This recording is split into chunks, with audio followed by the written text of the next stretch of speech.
చాలా సంవత్సరాల క్రితం ఒక మారుమూల గ్రామంలో రాఘవేంద్ర రెడ్డి అనే ధనవంతుడైన జమీందారు ఉండేవాడు. వందల ఎకరాల వ్యవసాయ భూములు అతని ఆధీనంలో ఉండేవి.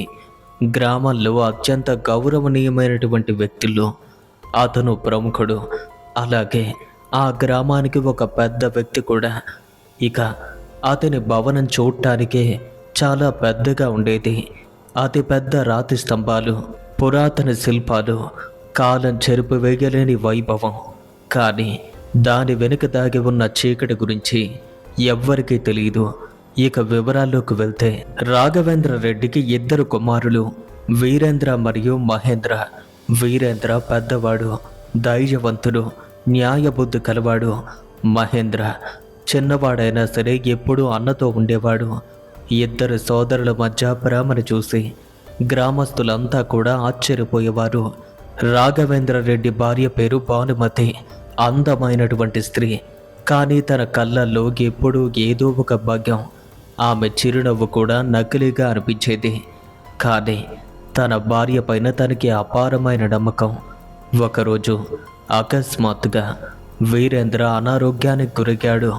మొదట్లో అది సాధారణమైనటువంటి జ్వరం అనుకున్నారు. కానీ రోజు రోజుకి అతని పరిస్థితి బాగా దిగజారింది. రాత్రుల్లో అతను భయంకరంగా అరుస్తూ ఉండేవాడు. అమ్మా అమ్మా ఎందుకమ్మా అని ఎప్పుడూ కూడా ఏడుస్తూనే ఉండేవాడు. వైద్యులు వచ్చారు, అనేక రకాల మందులు ఇచ్చారు. కానీ ఏ మందు కూడా సరిగ్గా పనిచేయలేదు. ఇక అతని శరీరం రోజు రోజుకి క్షీణిస్తూ వెళ్ళింది. అతని కళ్ళు లోతుగా పాతుకుపోగాయి. చర్మం యొక్క రంగు కూడా మారిపోయింది. ఎముకలు కూడా బాగా అతుక్కుపోయినట్టుగా అయిపోయింది.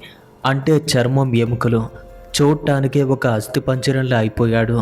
ఇక రాత్రి వేళల్లో ఆ భవనంలో విచిత్రమైన శబ్దాలు, పాత్రలు పడే శబ్దాలు, అరుపులు, కాళ్ళ గజ్జల శబ్దాలు.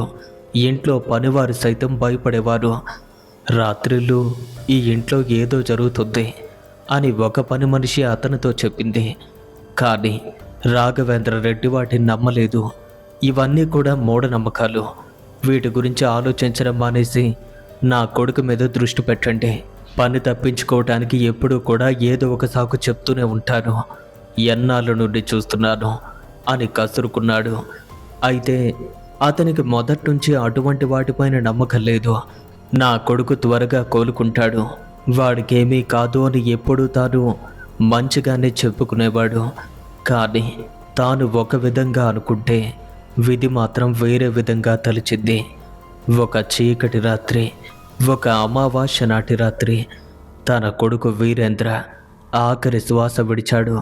అతని చివరి మాటలు కూడా, నాన్న, అమ్మా, జాగ్రత్త, అమ్మా, అమ్మ అని చెప్పి ఆ మాటలు పూర్తి చేయకముందే తాను అప్పటికప్పుడే చనిపోయాడు. వెంటనే సంస్కారాలు జరిగాయి. రాఘవేంద్ర రెడ్డి ఒక రాయిలా మారిపోయాడు. తన తల్లి భానుమతి బిగ్గరగా ఏడుస్తుంది. కానీ తన కళ్ళల్లో సరిగ్గా నీళ్లు కూడా లేవు. కొంతమంది ఆ విషయాన్ని కూడా గమనించారు. కానీ వారికి ఉన్నటువంటి పలుకుబడి, డబ్బు ముందు ఎవ్వరూ నోరెత్తలేకపోయారు. ఇక చిన్న కొడుకు మహేంద్ర మౌనంగా ఉన్నాడు. అతని ముఖంలో భయం, సందేహం, ఏదో తెలియని ఒక రకమైనటువంటి అనుమానం. అంత్యక్రియలు పూర్తయిన తరువాత శ్మశానం నుండి తిరిగి వచ్చినటువంటి ఆ రాత్రి ఆ మార్గంలో వస్తుంటే రాఘవేంద్ర రెడ్డికి విచిత్రమైనటువంటి అనుభవం ఎదురైంది. వెనుక నుండి, అంటే శ్మశానం నుండి ఎవరో తనని పిలుస్తున్నట్టుగా అనిపించింది. నాన్న, నాన్న అని పిలిచినట్టు. ఒక్కసారిగా తాను వెనక్కి తిరిగి చూశాడు. అలా చూస్తే అక్కడ ఎవ్వరూ లేరు. కేవలం చీకటి మాత్రమే ఉంది. ఇక ఆ రాత్రి నుండి కూడా జమీందారు భవనం చుట్టూ ఒక వింతైన వాతావరణం. రోజంతా కూడా ఆ ఇంటి చుట్టూ కాకులు ప్రదక్షిణ చేసేవి. కుక్కలు రాత్రి వేళ భయంకరంగా అరిచేవి. అకస్మాత్తుగా ఇంట్లో ఉన్న మొక్కలన్నీ వాడిపోసాగాయి. ఇక మహేంద్ర మాత్రం తన అన్న గురించే అన్ని విధాలుగా ఆలోచిస్తూ ఉండేవాడు. అతని చివరి మాటలు అతన్ని ఇంకా వెంటాడుతూనే ఉండేవి. అన్నయ్య అసలు నాతో ఏం చెప్పాలి అనుకున్నాడు, అమ్మ గురించి ఏదో చెప్పాలి అన్నాడు. కానీ అది ఏమై ఉంటుంది? ఇక అతని మనసులో పలు రకాల ప్రశ్నలు మెదలుతూనే ఉండేవి. కానీ అతనికి తెలీదు, అతను కూడా అదే భయంకరమైనటువంటి విధికి త్వరలో గురి కాబోతున్నాడని. చీకటి మెల్లగా వ్యాపిస్తుంది. మరణం తన నల్లటి రెక్కలు విప్పుతుంది. వీరేంద్ర మరణానికి కేవలం 6 నెలల తరువాత, అంటే తాను చనిపోయిన 6 నెలల తరువాత ఒక భయంకరమైన సంఘటన జరిగింది. ఆ సంఘటన ఏంటంటే, ఇప్పుడు ఉన్నటువంటి కొడుకు, చిన్న కొడుకు మహేంద్ర కూడా రహస్యంగా అనారోగ్యానికి గురయ్యాడు. తన అన్నకు వచ్చినటువంటి అదే వ్యాధి లక్షణాలు, జ్వరం, వణుకు, రాత్రి వేళల్లో అరుపులు. మహేంద్ర కూడా అదే విధంగా క్షీణిస్తూ వెళ్ళసాగాడు. కానీ తాను మాత్రం బయటపడలేదు.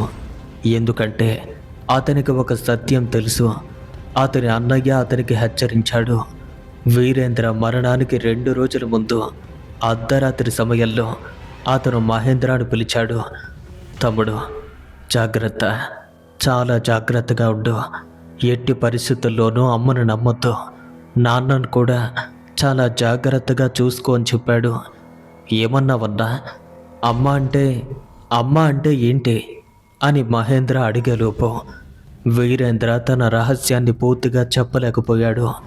అతని గొంతు నొక్కేసినట్టయింది. ఇక ఆ టైంలోనే భానుమతి హఠాత్తుగా గదిలోకి వచ్చింది. ఏంటి, ఏం మాట్లాడుకుంటున్నారు అని అడిగింది. కానీ తన కళ్ళల్లో భయం, ఆందోళన, కంగారు కూడా కనిపించాయి.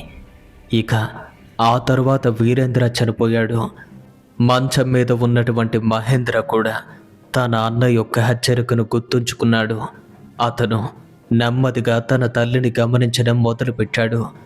ఒకరోజు రాత్రి భోజన సమయంలో హఠాత్తుగా మహేంద్ర వంటగదిలోకి వెళ్ళాడు. అలా వెళ్ళి చూస్తే వాళ్ళ అమ్మ తాను తినే భోజనాల్లో ఏదో కలుపుతున్నట్టుగా అనిపించింది. అమ్మా, ఏంటది, ఏం కలుపుతున్నావు అని అకస్మాత్తుగా అడిగాడు. భానుమతి ఆశ్చర్యపోయింది. కానీ వెంటనే తన భావాన్ని దాచుకుంటే, ఏమీ లేదు నాన్న, ఏమీ లేదు, ఔషధాలు వైద్యుడిచ్చారు, నీకు బలం కోసమని చెప్పింది. కానీ తన చేతులు మాత్రం వణుకుతున్నాయి. తన కళ్ళు మాత్రం దారి మళ్లించాయి. సరిగ్గా చూడటం లేదు. కంగారుగా అటు ఇటు చూస్తుంది. ఇక ఆ రాత్రి మహేంద్ర భోజనం చెయ్యలేదు. వెంటనే తీసుకువెళ్ళి ఇంటి వెనుక నుండి ఓ కుక్కకు పెట్టాడు.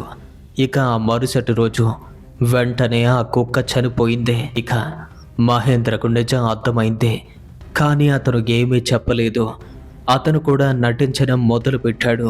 కానీ తన తల్లి భానుమతికి తెలుసు, తన కొడుకు తన మీద అనుమానం పట్టడం మొదలుపెట్టాడని. కాబట్టి తాను మరో మార్గాన్ని ఎంచుకుంది. ఒకరోజు మహేంద్ర రాత్రి వేళల్లో తాగే నీళ్ల బాటిల్లో విషం కలిపింది. ఈసారి అతనికి తప్పించుకునే అవకాశం లేకపోయింది. ఇక ఒక్కసారిగా మహేంద్ర భయంకరమైన అనారోగ్యంలో పడిపోయాడు. అతని శరీరం వెంటనే నీలి రంగులోకి మారిపోయింది. నోటి నుంచి విపరీతంగా నురగలు రాసాగాయి. రాఘవేంద్ర రెడ్డి మళ్ళీ వెలిపిస్తున్నాడు. నేనే పాపం చేశాను? నా 2 కొడుకులు ఎందుకిలా అయిపోయారు? వైద్యులు వచ్చారు, కానీ ఎవ్వరికీ ఏమీ అర్థం కావటం లేదు. ఇది విషంలా ఉంది. మీ అబ్బాయి పైన విష ప్రయోగం జరిగింది, కానీ అది ఎలా జరిగిందో గుర్తించలేకపోతున్నాం అని చెప్పారు. ఇక అప్పటికే మహేంద్ర మరణించబోతున్నాడు. అతనికి తెలుసు, కానీ తన తండ్రికి కూడా తాను నిజం చెప్పాలి అనుకున్నాడు. నాన్న, అమ్మ నన్ను అని చాలా బలహీనంగా గొంతు లోపలికి వెళ్ళిపోతుంది. కానీ అప్పుడే భానుమతి అక్కడికి వచ్చేసింది. ఏమైందిరండా నీకు? ఎందుకు ఇలా భ్రమపడుతున్నావు? అమ్మ నీ పక్కనే ఉంది. జ్వరం వల్ల నీకిలా అవుతుంది, నీకేం కాదు అని తన మాటలు వినిపించకుండా బిగ్గరగా ఏడ్చింది. ఇక రాఘవేంద్ర రెడ్డి తన భార్య మాటలే నమ్మాడు. మహేంద్ర కూడా అక్కడికక్కడే ఆ రోజే మరణించాడు. ఆ తరువాత ఒక్కసారిగా ఆ భవనమంతా విషాద ఛాయలు కమ్ముకున్నాయి. కుటుంబ సభ్యులు, బంధువులు అంతా వచ్చారు. 6 నెలల వ్యవధిలో తన 2 కొడుకుల్ని తాను కోల్పోయాడు. ఇద్దరికీ తన చేతులతోనే అంత్యక్రియలు జరిపాడు. ఈ కష్టం ఏ తండ్రికి రాకూడదు. అతను పూర్తిగా విచ్ఛిన్నమైపోయాడు. కొన్నాళ్ళకి అతని జుట్టు తెల్లబారిపోయింది. కళ్ళు లోతుకుపోతున్నాయి. ఎవరో నా కొడుకులు చంపారు, కావలసుకునే నా కొడుకులు చంపారు అని నిరంతరం బాధపడుతూ ఉండేవాడు. అప్పుడే అతనికి ఓ విషయం గుర్తొచ్చింది. కొన్ని సంవత్సరాల క్రితం వారి కుటుంబం మరో కుటుంబంతో భూ వివాదం గురించి పోట్లాడింది. ఆ వివాదం కూడా చాలా తీవ్రంగా జరిగింది. వారు మంత్రాలతోనో తంత్రాలతోనే నా కొడుకులు ఏదైనా చేశారేమో, వారే నా కొడుకుని చంపారేమో అని ఆలోచించాడు. ఇక అదే సందేహం అతన్ని వెంటాడుతూ ఉంది. అతను అస్సలు నిద్రపోలేకపోతున్నాడు. రాత్రులు నిద్రపోదామని చూస్తే తన కన్న కొడుకుల యొక్క మొహాలు అతన్ని వెంటాడుతున్నాయి. తనకి కొన్నాళ్ళ క్రితం ఎవరితో అయితే గొడవ జరిగిందో అదే వ్యక్తి యొక్క కుటుంబానికి ఎదురుగా తన మనుషులతో వెళ్ళి ఒకరోజు తాను గొడవ పెట్టుకోవడం జరిగింది. నువ్వే నా కొడుకును ఏదైనా చేసుంటావు అనేసరికి అటువైపు నుండి ఆ వ్యక్తి, రాఘవేందర్ రెడ్డి, నువ్వు నేను శత్రువులమే, కానీ మన శత్రుత్వం మనిద్దరి మధ్య మాత్రమే. ఏనాడు నీ కుటుంబానికి నేను ఏ హాని తలపెట్టలేదు. నా కులదైవం మీద ఒట్టు వేసి చెప్తున్నాను, నా ఇద్దరు పిల్లల మీద అన్న, నేనెప్పుడూ కూడా అలాంటి తప్పు చేయలేదు. దయచేసి నువ్వు తప్పుగా అనుకోవద్దు అని చెప్పాడు. ఇక ఆ మాట వినగానే అతని మనసంతా వికలమైపోయింది. మరి నువ్వు కాకపోతే ఎవరు చేసుంటారు అని అనగా, నీ బాధను నేను అర్థం చేసుకోగలుగుతున్నాను, కానీ పోగిన నీ కొడుకుల్ని ఎవరూ తీసుకురాలేరు. ఒక్క విషయం మాత్రం గుర్తుపెట్టుకో, నీ కొడుకుల్ని నేను ఏదో చెయ్యాల్సిన అవసరమే నాకు లేదు. మన రెండు కుటుంబాలకి ఎంతో కాలం నుండి వైరం ఉంది, కానీ ఇలాంటి తప్పులు నేనెప్పుడూ చెయ్యలేదు. మన పూర్వీకులు కూడా చెయ్యలేదు. నా మాట నమ్ము అని చెప్పాడు. ఇక చుట్టుపక్కల ఉన్నవారంతా కూడా కలగ చేసుకుని, రాఘవేందర్ రెడ్డి గారు, మీ బాధ మా అందరికీ అర్థమవుతుంది. మీలాంటి కష్టం ఏ కన్న తండ్రికి రాకూడదు, కానీ అతను అలా చేశారంటే మేము కూడా ఒప్పుకోము. మీరేదో బాధలో ఉండి ఇలా అనుకోవటంలో తప్పే లేదు, కానీ అతని మాట కూడా నమ్మండి. అతను ఎప్పుడూ కూడా ఆడిన మాట జవదాటే మనిషి కాదు. తన కుల దైవం మీద, అలాగే కుటుంబ సభ్యుల మీద, కన్న పిల్లల మీద కూడా ఒట్టు పెడుతున్నాడు అంటే మీరే అర్థం చేసుకోండి అన్నారు. ఇక రాఘవేందర్ రెడ్డికి ఏమీ తోచలేదు. తనతో పాటు ఉన్న వాళ్ళంతా కూడా అలానే చెప్పారు. అయ్యగారు, అదేమీ కాదు, ఎక్కడో ఏదో మన దగ్గరే తప్పు జరుగుంటుంది అని. వెంటనే రాఘవేందర్ రెడ్డి పశ్చాత్తాపడుతూ అక్కడి నుండి తన ఇంటికి తిరుగు ముఖం పట్టాడు. ఒక వారం రోజుల తరువాత ఒకనాటి సాయంత్రం సూర్యం అనే గ్రామస్తుడు రాఘవేందర్ రెడ్డి దగ్గరకు వచ్చాడు. జమీందారు గారు, మీ బాధను నేను చూడలేకపోతున్నాను. నాకు కూడా ఓ కొడుకు లేడు. ఆ బాధ ఎలా ఉంటుందో నాకు కూడా తెలుసు. మీకు ఓ విషయం చెప్పాలి అని వచ్చాను అన్నాడు. ఏంటి సూర్యం, చెప్పు అని రాఘవేందర్ రెడ్డి కొంచెం ఆసక్తిగా అడిగాడు. అడవిలో నాకు తెలిసినటువంటి ఒక తాంత్రికుడు ఉన్నారు. చాలా శక్తివంతమైనటువంటి వ్యక్తి. అతను చనిపోయిన వారి ఆత్మలతో మాట్లాడగలడు. ఈ విషయం చాలామంది చెప్పారు. మీ కొడుకులకి ఏమైందో అతను మీకు చెప్పగలుగుతారేమో. ఒక్కసారి వెళ్దాము అని చెప్పాడు. ఇక రాఘవేందర్ రెడ్డి కళ్ళల్లో ఆశ మెరిసింది. నన్ను అతని దగ్గరికి తీసుకువెళ్ళు, వెంటనే తీసుకువెళ్ళు, ఎంత ఖర్చైనా పర్వాలేదు, వెళ్దాం పదా అని చెప్పాడు. నిజం తెలుసుకోవాలి అనే నిర్ణయంతో రాఘవేందర్ రెడ్డి అతని సహాయంతో అడవి లోతుల్లోకి తన ప్రయాణాన్ని ప్రారంభించాడు. అది కూడా ఊరికి కొద్ది దూరంలో ఉన్నటువంటి అడవి ప్రాంతం. కానీ అతనికి కూడా తెలియదు అతను తెలుసుకోబోగే సత్యం ఎంత భయంకరమైందో. సూర్యం రాఘవేందర్ రెడ్డిని ఇంకా లోపలికి తీసుకువెళ్ళాడు. పగటి వేళ కూడా అడవి చాలా చీకటిగా ఉంటుంది. పెద్ద పెద్ద చెట్లు, దట్టమైన పొదలు, భీకరమైన నిశ్శబ్దం. 3 గంటల నడక తరువాత వారు ఒక చిన్న కుటీరానికి చేరుకున్నారు. దాని చుట్టూ కూడా మానవ పుర్రెలు, ఎముకలు, రక్తం అద్దినట్టుగా కొన్ని చిహ్నాలు. ఇక అక్కడే ఉన్నారు ఆ వ్యక్తి. అతను అక్కడే ఉన్నట్టుగా ఉన్నారు అని సూర్యం అతని చెవిలో చెప్పాడు. ఇక మరి కొంచెం ముందుకు వెళ్ళేసరికి గుడిసె లోపల ఒక వృద్ధుడు చూడటానికి కాపాలికుల్లా ఉన్నాడు. కూర్చున్నాడు. పొడవైన జుట్టు, కండ్ల చుట్టూ విభూది, మెడలో నరపుర్రెల మాల, కళ్ళు ఎర్రగా మెరుస్తున్నాయి. వచ్చావా రాఘవేంద్ర, నీ కొడుకుల గురించి తెలుసుకోవటానికి అని తాంత్రికుడు రాఘవేంద్ర రెడ్డిని చూడకుండానే చెప్పాడు. అతను ఆశ్చర్యపోయాడు. మీకెలా తెలుసు? నాకు అన్నీ తెలుసు. నువ్విక్కడ అడుగుపెట్టిన మరుక్షణమే నాకు వార్తలు వచ్చాయి. నీ కొడుకుల ఆత్మలకు శాంతి లేదు, వారు నీకు ఏదో చెప్పాలనుకుంటున్నారు అని అన్నాడతను. స్వామి, దయచేసి నాకు సహాయం చేయండి, నేను వారితో మాట్లాడాలి అని రాఘవేందర్ రెడ్డి వేడుకున్నాడు. కాలం కలిపిందేమో, అందుకే నా దగ్గరకు వచ్చా. వెంటనే అతను లేచి నిలబడ్డాడు. చూడు రాఘవేంద్ర, మృతుల్ని పిలవటం సులభం కాదు, చాలా ప్రమాదకరం.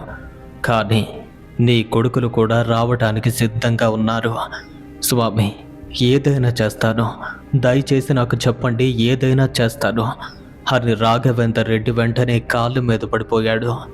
ఇక వెంటనే అతను ఇలా చెప్పడం మొదలుపెట్టాడు. చూడు రాఘవేంద్ర, ఈ రాత్రి అర్ధరాత్రి తరువాత నీ పెద్ద కొడుకు సమాధి వద్ద ఈ క్రియను చెయ్యు. జాగ్రత్తగా విను. ఒక పందిని బలిచ్చి దాని యొక్క రక్తాన్ని నీ ముందు ఒక పాత్రలో ఉంచు. నేను చెప్పిన మంత్రాలు ఉచ్చరించు. భయపడకుండా అక్కడే కూర్చో. అప్పుడు నీ కొడుకులు ఇద్దరు వచ్చి నీతో మాట్లాడతారు. వెంటనే అతనికి ఒక పురాతనమైనటువంటి తాళపత్రాన్ని తన చేతిలో పెట్టి ఒక పేజీని చూపిస్తూ, ఇందులోని విచిత్రమైన మంత్రాలు రాసి ఉంటాయి, వీటిని జాగ్రత్తగా చదువు అన్నాడు. జాగ్రత్త జమీందారు. ఒక్కసారి ఆ క్రియను ప్రారంభించిన తరువాత భయపడి ఎట్టి పరిస్థితుల్లోనూ పారిపోకు. నువ్వొక్కడు మాత్రమే అక్కడికి వెళ్ళాలి. ఒకవేళ నువ్వు భయపడి పారిపోతే మాత్రం ఆత్మలకు కోపం వస్తుంది. అది మంచిది కాదు. గుర్తుంచుకో, సూర్యోదయానికి ముందు మాత్రమే దీన్ని ముగించాలి అని చెప్పాడు. ఇక రాఘవేంద్ర వెంటనే ఇంటికి తిరిగొచ్చాడు. అర్ధరాత్రి సమయంలో తాను ఎవ్వరికీ చెప్పకుండా నేరుగా శ్మశానానికి బయలుదేరాడు. చీకటి, నిర్మానుష్యమైనటువంటి శ్మశాన ప్రాంగణం. ఆ క్షణంలో అక్కడ గాలి కూడా స్తంభించినట్టుగా అయిపోయింది. వెంటనే తన పెద్ద కొడుకు అయినటువంటి వీరేంద్ర సమాధి వద్దకు వెళ్ళాడు. తాను తెచ్చుకున్నటువంటి పందిని, అంటే తాను భుజాలపైన మోసుకొచ్చిన పందిని బలిచ్చి ఆ రక్తాన్ని వెంటనే పాత్రలో పెట్టాడు. అతను ఇచ్చినటువంటి ఆ మంత్రాలను జపించసాగాడు. విచిత్రమైనవి, అలాగే భయంకరమైనటువంటి మంత్రాలు. ఒక్కసారిగా అతని చుట్టూ వాతావరణం కూడా మారిపోయింది. గాలి ఎంతో భీకరంగా వీయసాగింది. చెట్లు సైతం వణికిపోతున్నాయి. దూరంగా కుక్కలు, నక్కలు, మొత్తం అరుపులు, విపరీతమైనటువంటి గందరగోళం. అర్ధరాత్రి దాటింది. హఠాత్తుగా అతని ముందు భూమి కదలసాగింది. ఒక్కసారిగా మట్టి పైకి లేచింది. ఒక చెయ్యి భూమి నుండి బయటకొచ్చింది. రాఘవేందర్ రెడ్డి గుండె చాలా వేగంతో కొట్టుకుంటుంది. కానీ తాను చెప్పినట్టుగా భయపడకుండా ఇంకా అక్కడే ఉన్నాడు. మెల్లగా ఓ భయంకర రూపం బయటకొచ్చింది. అది కూడా భూమిని చీల్చుకుంటూ. అది తన కొడుకు యొక్క రూపం, కానీ చాలా వికృతంగా ఉంది. శరీరం నల్లబడి కుళ్ళుబోలుగా మట్టి పోసుకున్న బట్టలతో ఉంది. నాన్న అని వీరేంద్ర చెప్పాడు. అతని గొంతు భూమి లోతు నుండి వస్తున్నట్టుగా ఉంది. రూపం మాత్రం ఎదురుగానే ఉంది. వెంటనే తన ఎదురుగా ఉన్న పాత్ర నుండి ఆ రక్తాన్ని తీసి తన నాలుక పైన పోసుకుంటూ, బాబు నాతో మాట్లాడు, బాబు నాతో మాట్లాడు అలా అంటూనే రాఘవేంద్ర రెడ్డి యొక్క కళ్ళ నుంచి నీళ్ళైతే తిరిగాయి. ఎంతైనా తండ్రి కదా. నాన్న, మా మరణానికి కారణం మీకు ఖచ్చితంగా తెలియాలి. దీనంతటికీ కారణం మా అమ్మ. అవును, అమ్మే నన్ను చంపింది అని వీరేంద్ర చెప్పాడు. ఏం చెప్తున్నావురా? మీ అమ్మ నిన్ను చంపడమేంటి అని ఆశ్చర్యపోతూ అడిగాడు. నాన్న, నాకు తన గురించి ఒక విషయం తెలిసిందే. మన ఇంట్లో పనిచేసే రాంబాబుతో తనకు అక్రమ సంబంధం ఉంది. ఒకరోజు రాత్రి నేను వారిద్దరినీ కూడా కలిసి ఉండటం చూశాను.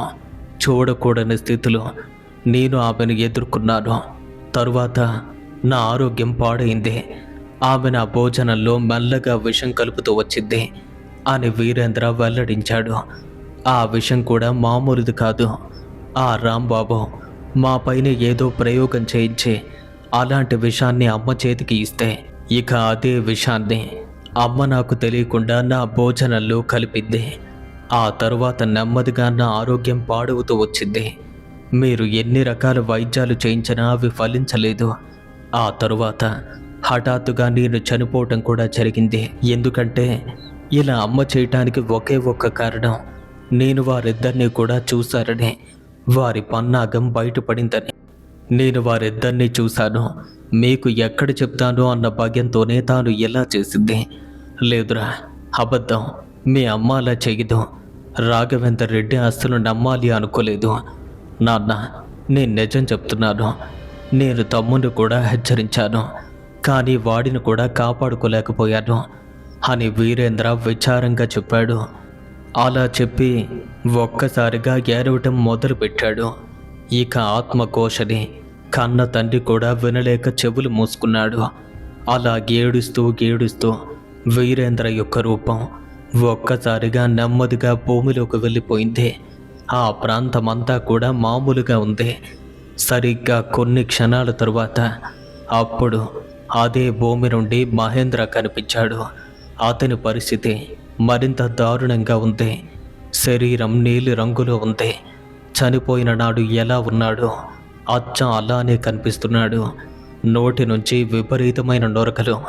నాన్న, అన్నయ్య నాకు ముందుగానే చెప్పాడు అమ్మతో జాగ్రత్తగా ఉండు అని చెప్పి. కానీ తను నాకు నీళ్లలో విషం కలిపింది. ఇప్పుడు అన్నింటికంటే ఇంకో ప్రమాదం, మీ ప్రాణాన్ని కూడా తీయబోతుంది. ఆమె అన్నింటికీ యజమాని కావాలనుకుంటుంది.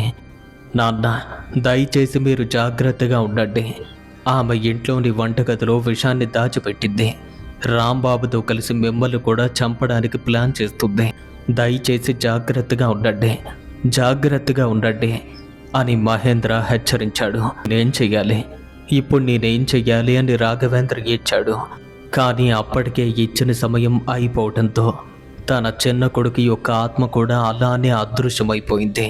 ఇక అలాంటి విషయాన్ని తెలుసుకున్న తరువాత రాఘవేందర్ రెడ్డికి ఏం చెయ్యాలో కూడా అర్థం కాలేదు. ఒక తల్లి తన సొంత బిడ్డలు ఇలా చంపుకోవటమేంటి, అది కూడా పరాయి మగాడు కోసం. అలా ఆలోచిస్తూ అక్కడికక్కడే కుప్పకూలిపోయాడు. చాలాసేపటి తర్వాత తాను మేల్కొన్నాడు. అప్పటికే తూర్పున ఆకాశం ఎర్రపడి సాగింది. సూర్యోదయం దగ్గరలో ఉంది. రాఘవేందర్ రెడ్డి శ్మశానంలో ఒంటరిగా కూర్చున్నాడు. అతని మనసు పరిపరి విధాలుగా ఆలోచిస్తోంది. నా భార్య నా కన్న కొడుకుల్ని ఈ సత్యం భరించలేనిది అనుకున్నాడు. కానీ తన కొడుకుల ఆత్మలు ఎందుకు అబద్ధం చెప్తాగే. ఇక తెల్లవారుజామున రాఘవేందర్ రెడ్డి ఇంటికొచ్చాడు. కానీ అతను నేరుగా లోపలికైతే వెళ్ళలేదు. అతను వెనుక గోడ గుండా రహస్యంగా లోపలికి వెళ్ళాడు. కానీ తాను ఇంటి నుండి బయలుదేరే ముందు తన భార్యతో చెప్పాడు, వచ్చేసరికి రేపు సాయంత్రం అవుతుంది అని. ఇక తాను ఇంట్లోకి రావటం, ఆ భవనంలో రహస్య మార్గాలు కూడా ఉన్నాయి. అతనికి అన్నీ తెలుసు. అతను మెల్లగా తన భార్య గదికి దగ్గరగా వచ్చాడు. రాంబాబు తనతో ఇలా అంటున్నాడు, ఇప్పటికే 2 పీకలు తెగిపోగాయి, ఇంకా ఒక్కటి మాత్రమే ఉంది. ఇక భానుమతి గొంతు, అవును, వాడిని కూడా త్వరలోనే పంపించేస్తాం. ఆ తరువాత మొత్తం మనదే. అసలు వాడు ఎంత తెలివి తక్కువవాడు, వాడికి నీపైన ఇంత అనుమానం కూడా లేదు. అయినా నీ మత్తులో బాగానే ముంచేశాం, బాగా వాడిని మబ్బు పెడుతున్నాం అని అనగానే భానుమతి నవ్వింది. ఆ నవ్వు కూడా ఒక పిశాచి నవ్వులా ఉంది. కన్న కొడుకుల్లే చంపిన తల్లి పిశాచే కదా. ఇక రాఘవేందర్ రెడ్డి యొక్క గుండె మరింత వేగంతో కొట్టుకోవటం మొదలైంది. తన రక్తం మరిగిపోతుంది. తన కొడుకులు చెప్పిన మాటలు కూడా నిజమేనని అర్థమైంది. ఇక అప్పుడే చూశాడు, భానుమతి రాంబాబు ఇద్దరూ ఒకరిని ఒకరు కౌగిలించుకుని పడుకున్నారు. నా ప్రేమ, త్వరలో మనం స్వేచ్ఛగా ఉంటాం. ఈ గ్రామంలో మనమే అతిపెద్ద వాళ్ళం అవుతాం అని భానుమతి అంటుంది. రాఘవేందర్ రెడ్డి యొక్క కళ్ళు ఎర్రపడ్డాయి. ఆగ్రహం, నొప్పి, ద్వేషం అన్నీ కలిసిపోగాయి. తన కళ్ళ ముందే తన భార్య పరాయి వాడితో ఆ విధంగా ఉండటాన్ని చూసి తాను అస్సలు తట్టుకోలేకపోయాడు. ఇక అతనిలోని ఆవేశం కట్టలు తెంచుకుంది. ఇక ఒక్క క్షణం కూడా ఆలోచించకుండా వెంటనే వంటగదిలోకి వెళ్ళి లోపల ఉన్నటువంటి ఒక పెద్ద కత్తిని, చాలా పదునైనటువంటి ఓ పెద్ద కత్తిని చేత పట్టుకుని ఒక్కసారిగా ఆ గదిలోకి తలుపులు తన్ని మరీ ప్రవేశించాడు. హఠాత్తుగా పిడిగిపడ్డట్టుగా ఆ 2 తలుపులు విరిగినట్టు శబ్దం వచ్చేసరికి వెంటనే మంచం పైన ఓ రకమైన స్థితిలో ఉన్నటువంటి భానుమతి మరియు రాంబాబు ఇద్దరూ కూడా భయంతో హడలిపోయారు. వాళ్ళ కళ్ళ ఎదురుగా రాఘవేందర్ రెడ్డి రుద్రుడిలా కనిపిస్తున్నాడు. అతని కళ్ళు ఎర్రగా ఉన్నాయి. అతని ముఖమంతా బాగా ఎరుపెక్కి అతని ముఖ కవలికలు కూడా మారిపోయాయి. వెంటనే తన చేతిలో ఉన్నటువంటి కత్తిని పైకెత్తి వారిపైకి వెళ్తున్నాడు అనేసరికి ఇక అలాంటి దృశ్యాన్ని, అసలు అలా జరుగుతుంది అని కూడా ఊహించినటువంటి వారిద్దరూ కూడా ఆ క్షణం ఎక్కడికి వెళ్ళాలో కూడా తెలుసుకోలేక మంచం మీదే భయంతో వెక్క చచ్చుకుపోయారు. ఒకరిని ఒకరు పట్టుకొని మంచం నుండి క్రిందకు దూకాలి అనుకున్నారు. కానీ అప్పటికే ఆలస్యమైపోయింది. తన కళ్ళ ముందే తన భార్య ఆ విధంగా ఉండటం, అది మాత్రమే కాదు, పరాయి మగాడు కోసం కొడుకులిద్దరినీ కూడా అలా చంపడం, ఇవన్నీ కూడా ఒక్క క్షణం పాటు రాఘవేందర్ రెడ్డి యొక్క కళ్ళ ముందు కదలాడినట్టయింది. ఇక వెంటనే అదే కత్తితో వారిద్దరినీ కూడా ముక్కలు ముక్కలుగా తెగ నరికాడు. అకస్మాత్తుగా ఆ భవనం నుండి పెద్ద పెద్ద అరుపులైతే వినిపించాయి. ఇక వెంటనే బయట ఉన్నటువంటి పనివాళ్ళతో పాటు క్రింద ఉన్నటువంటి పనివాళ్ళు వారంతా కూడా పరిగెత్తుకుంటూ భవనం పైకి వచ్చారు. అలా వెళ్ళి చూసేసరికి అప్పటికే రాఘవేందర్ రెడ్డి మరింత కోపంతో ఊగిపోతూ చచ్చిన వాళ్ళను కూడా ఇంకా వదలకుండా అలానే నరుకుతున్నాడు. ఇక ఆ దృశ్యాన్ని చూసిన పని వాళ్ళంతా కూడా దిగ్భ్రాంతికి గురయ్యారు. కాసేపటికి గట్టిగా అరుస్తూ ఒక్కసారిగా తన చేతిలోని కత్తిని పక్కన పడేశాడు. ఇక అప్పటికే పని వాళ్ళంతా కూడా వెళ్ళి అతని పక్కనే కూర్చున్నారు. జమీందారు గారు, గత కొద్ది రోజులుగా ఈ విషయం జరుగుతుంది. మీతో ఎప్పుడో చెప్పాలి అనుకున్నాం. కానీ అమ్మగారి గురించి అలా మాట్లాడే ధైర్యం కూడా మాకు లేదు. ఎందుకంటే చెప్తే ఏం జరుగుతుందో అన్న భయం కూడా. కానీ ఈనాటికి వారి పాపం పండిద్దే. మాకెప్పుడో అమ్మగారి మీద అనుమానం ఉంది. కొడుకులిద్దరూ చనిపోవటం వెనుక కూడా అమ్మగారి హస్తం ఉందన్న విషయం మాకు అర్థమైంది. కానీ మీతో చెప్పే ధైర్యం కూడా చెయ్యలేకపోయాం. దయచేసి మమ్మల్ని క్షమించండి. అతనికి దగ్గరగా ఉన్నటువంటి పని వాళ్ళు వెంటనే జమీందారు కాళ్ళ మీద పడి వేడుకున్నారు. ఇక రాఘవేందర్ రెడ్డి వెంటనే అక్కడి నుండి కోపంతో బయటకు వెళ్ళిపోయాడు. ఇక అప్పటికే విషయం అయితే మెల్లగా గ్రామాల్లోకి వ్యాపించింది. గ్రామ పెద్దలతో పాటు చాలామంది ప్రజలైతే అక్కడికి వచ్చారు. కానీ అప్పటికే వారందరికీ కూడా నిజం తెలిసేలా వారంతా చెప్పారు. ఇక వారంతా ఓ కన్న తల్లి ఇంత ఘోరంగా ఎలా ప్రవర్తిస్తుంది అనుకున్నారు. రాఘవేందర్ రెడ్డి చేసింది కూడా తప్పులేదు అనుకున్నారు. అప్పటికప్పుడు ఆ 2 శవాలు కూడా బయటకు తీసుకొచ్చి సూర్యాస్తమయం కాకముందే అంత్యక్రియలు జరిపించారు. అయితే అప్పుడనగా బయటికి వెళ్ళిపోయినటువంటి జమీందారు చాలా రోజుల వరకు వెనుతిరిగి రాలేదు. సుమారుగా 6 నెలల వరకు అక్కడ పనిచేసే వాళ్ళంతా కూడా యజమాని రాక కోసం ఎదురు చూస్తూనే ఉన్నారు. కానీ ఎప్పటికీ తాను మాత్రం రాలేదు. అలా ఒక 3 సంవత్సరాలు గడిచింది. అప్పటికే భవనం యొక్క రూపురేఖలు మారిపోతున్నాయి. అతని యొక్క వ్యాపారం, పంటలు, పొలాలు మొత్తం నాశనమవుతున్నాయి. కొన్నాళ్ల పాటు ఎదురు చూసిన తరువాత గ్రామస్తులంతా కూడా ఒక నిర్ణయానికైతే వచ్చారు. జరిగిన పరిణామాలు చూస్తుంటే జమీందారు కూడా చనిపోయి ఉండొచ్చు. ఎందుకంటే తన భార్య వల్ల మనస్తాపం చెందారు. 2 కొడుకులు చనిపోవడంతో తనకు ఏమీ మిగలేదు. అదే మనస్తాపంతో ఏదైనా చేసుకుని ఉండొచ్చు. ఇక ఆ పంట పొలాలు, అతని ఆస్తి గ్రామస్తులందరికీ కూడా సమానంగా పంచుకుందాము అని ఆ గ్రామం మొత్తం పంచుకున్నారు. విన్నారు కదా. ఈ స్టోరీ మొత్తం కూడా విన్న తర్వాత మీకు ఏమనిపించింది? అయితే మీరు నాకు ఒక్క ప్రశ్నకైతే సమాధానాన్ని చెప్పండి. ఈ సంఘటన మొత్తం జరిగిన తర్వాత జమీందారు గారు బయటకు వెళ్ళిపోయారు కదా. అసలు తనకు ఏమై ఉండొచ్చు?